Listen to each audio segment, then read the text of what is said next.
Assalamualaikum warahmatullahi wabarakatuh. Perkenalkan, kami dari kelompok 3 akan mendeskripsikan tugas kami yaitu mengenai perkembangan radio di Indonesia. Adapun kelompok kami yaitu yang pertama Aisyah Fitri, yang kedua Christina Octavia Pinayungan, yang ketiga Dosma Sinaga, yang keempat Nur Ainina Febriani A, dan yang kelima Rahmani Ernepata. Adapun tugas kami itu untuk memenuhi tugas dari Pertekem yaitu dari Pak Ruhimat. Yang pertama yaitu kami akan membahas yaitu mengenai sejarah perkembangan radio di Indonesia. RRI secara resmi didirikan pada tanggal 11 September 1945 oleh para tokoh yang sebelumnya aktif mengoperasikan beberapa stasiun radio Jepang di 6 kota.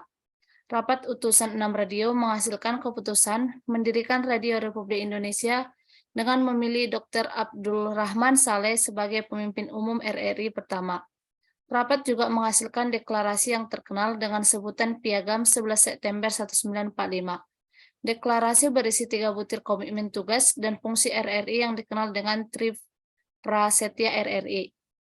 Penghapusan Departemen Penerangan oleh Presiden Abdurrahman Wahid dijadikan momentum proses perubahan Government Outnet Radio ke arah Public Service Broadcasting dengan didasari peraturan pemerintah Nomor 37 Tahun 2000 dan ditandatangani Presiden RI 7 Juni 2000. Saat ini RRI memiliki 52 stasiun penyiaran dan stasiun penyiaran khusus yang ditujukan ke luar negeri. RRI di daerah hampir seluruhnya menyelenggarakan siaran dalam 3 program, yaitu program daerah yang melayani segmen masyarakat yang luas sampai pedesaan, program kota atau Pro 2 yang melayani masyarakat di perkotaan, dan program 3 atau Pro 3 yang menyajikan berita dan informasi.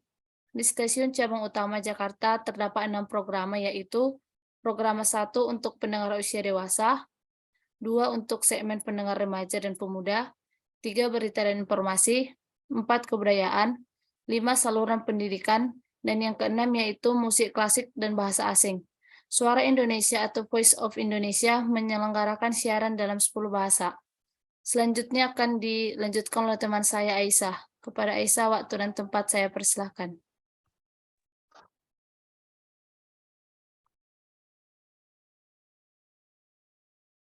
Baik,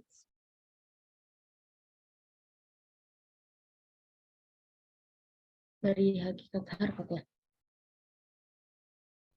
Hakikat radio. Radio merupakan teknologi yang digunakan untuk pengiriman sinyal melalui gelombang elektromagnetik. Gelombang ini melintas dan merambat lewat udara dan bisa juga lewat ruang angkasa yang hampa udara. Yang kedua, gelombang radio yaitu bentuk radiasi elektromagnetik yang terbentuk ketika objek bermuatan listrik dimodulasi atau frekuensi naik pada frekuensi yang terdapat dalam frekuensi gelombang radio RF dalam satu spektrum elektromagnetik. Gelombang radio ini berada pada jangkauan frekuensi 10 Hz sampai berapa gigahertz atau GHz. Awalnya sinyal pada siaran radio ditransmisikan melalui gelombang data yang kontinu baik melalui modulasi amplitudo atau AM maupun modulasi frekuensi atau FM. Metode pengiriman sinyal seperti ini disebut analog. Seiring perkembangan teknologi ditemukanlah internet yang mana sinyal digital berubah menjadi sinyal radio. Radio terbagi dua yaitu radio AM dan radio FM.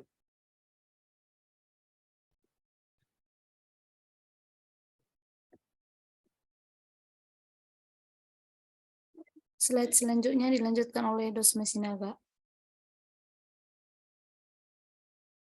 Selanjutnya yaitu radio AM atau adulasi amplitudo. Bekerja dengan prinsip memodulasikan gelombang radio atau audio. Kedua gelombang ini memiliki amplitudo yang konstan. Awalnya penggunaan radio AM hanya untuk keperluan telegram nirkabel. Orang pertama yang melakukan siaran radio dengan suara manusia adalah Reginald Aubrey Pesden. Ia melakukan siaran radio pertama dengan suara manusia pada tanggal 23 Desember 1900 pada jarak 500 mil. Saat ini radio AM tidak terlalu banyak digunakan untuk siaran radio komersial karena kualitas suara yang buruk.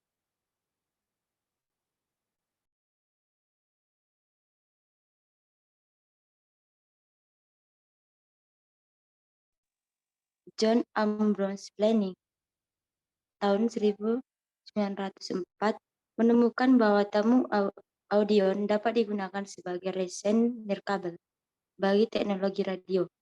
2 tahun kemudian, Dr. Lee Differt menemukan tabung elektron yang terdiri dari 3 elemen, dalam kurung triode audion. Penemuan ini memungkinkan gelombang suara ditransmisikan melalui sistem komunikasi nirkabel, tetapi sinyal yang ditangkap masih sangat lemah. Tahun 1912, Edwin Howard Armstrong menemukan penguat gelombang radio, dalam kurung radio amplifier. Alat ini bekerja dengan cara menangkap sinyal elektromagnetik dari transmisi radio dan memberikan sinyal balik dari tabung. Dengan begitu, kekuatan sinyal akan meningkat sebanyak 20.000 kali per detik. Penemuan ini menjadi sangat penting dalam sistem komunikasi radio karena jauh lebih efisien dibandingkan alat terdahulu. Meskipun demikian, hak paten atas amplifier jatuh ke tangan Dr. Lee Differt.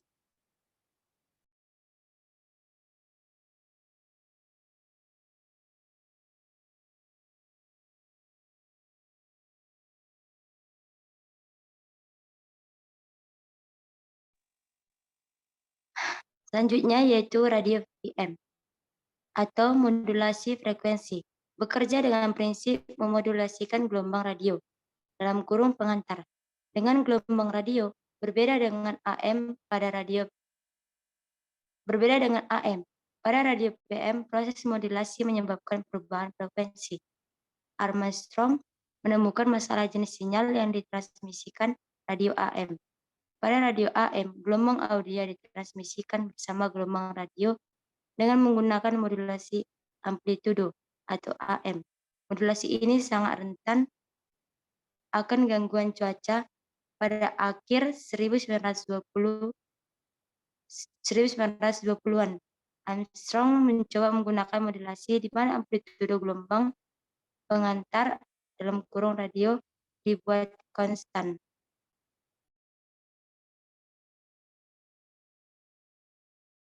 Slide selanjutnya dilanjutkan oleh Nur Ainina Febriani A.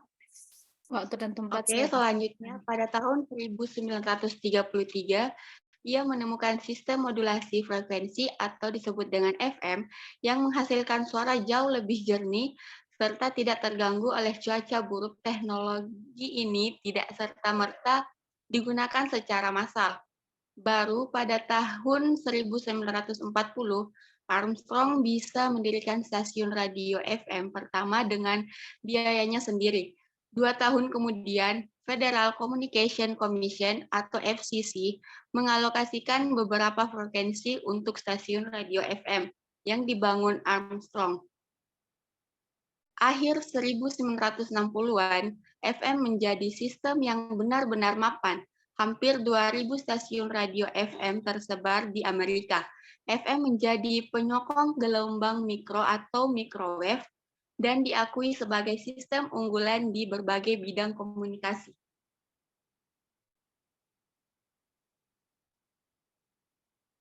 Selanjutnya yaitu podcast.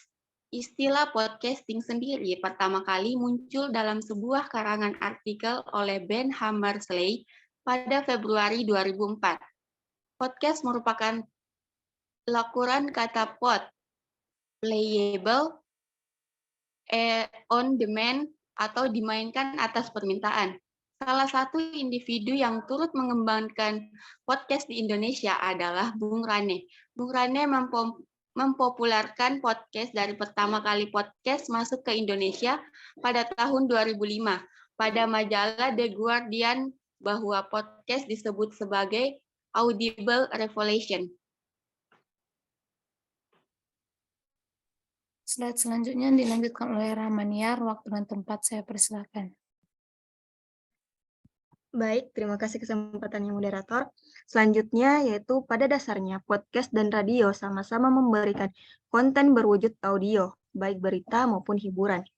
Bahkan radio dan podcast sama-sama memerlukan penyiar dalam menyajikan informasi.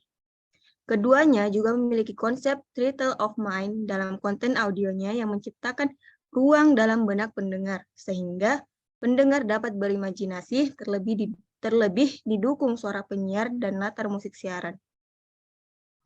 Selanjutnya, menurut Richard Berry dalam tulisannya berjudul Will iPod Kill the Radio Star, podcast dapat menggantikan posisi, bahkan membunuh bisnis radio sebagai media audio. Namun, walaupun serangan digitalisasi menyerang, tak membuat radio dapat dikatakan mati atau menghilang sepenuhnya. Podcast ada bukan mengganti posisi radio, melainkan menjadi alternatif konten audio. Berbagai kemudahan yang ditawarkan podcast melalui internet memang mengundang daya tarik, tapi memahami bekerja sama dengan situasi dan kemajuan zaman menjadi kunci bertahan hidup stasiun radio.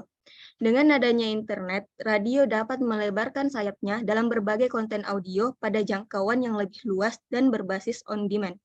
Stasiun radio dapat membuat website, channel YouTube, media sosial, bahkan podcast untuk menambah layanan streaming.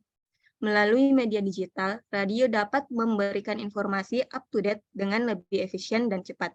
Radio dapat memanfaatkan sifat media sosial yang interaktif untuk meningkatkan interaksi dengan pendengar, seperti melakukan Q&A, giveaway, pesan balasan, atau melakukan siaran langsung melalui fitur Instagram.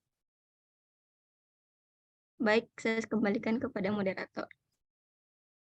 Baik, terima kasih. Demikian hasil diskusi kami mengenai perkembangan radio di Indonesia. Jika ada salah kata, kami mohon maaf. Saya ucapkan terima kasih.